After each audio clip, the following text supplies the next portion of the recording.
Easy tips for happy life में एक बार आपका फिर से स्वागत है। आज मैं आपको बताने जा रही हूँ मौन प्रार्थना के बारे में। मौन प्रार्थना सबसे श्रेष्ठ प्रार्थना है। साधक शांत मुद्रा में आंखें बंद करके बैठ जाए और ईश्वर के दिव्य प्रकाश का स्मरण करे तो अनंत अंतरिक्ष में विशाल प्रकाश पुंज दिखाई देगा।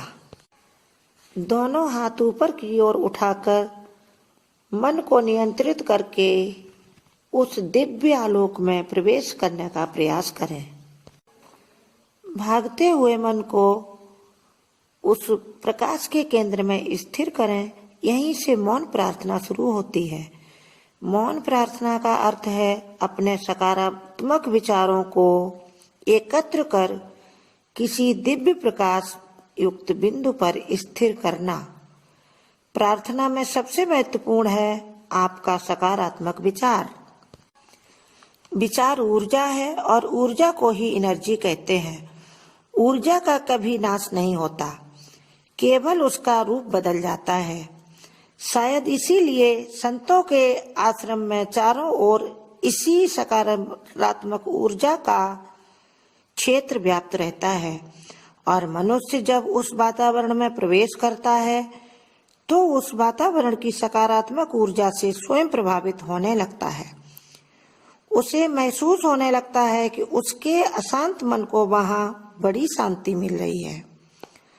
इस प्रकार इसका वैज्ञानिक कारण है कि मनुष्य जब उस क्षेत्र में प्रवेश करता है तो वहां के वातावरण का प्रभाव उसके शरीर पर पड़ने लगता है और उसके शरीर में जैविक परिवर्तन होने लगता है।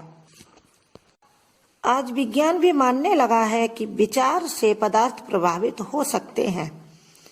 वैज्ञानिक आइंस्टीन कहते हैं कि जिस प्रकार पदार्थ के अणु होते हैं उसी प्रकार विचार के भी अणु होते हैं।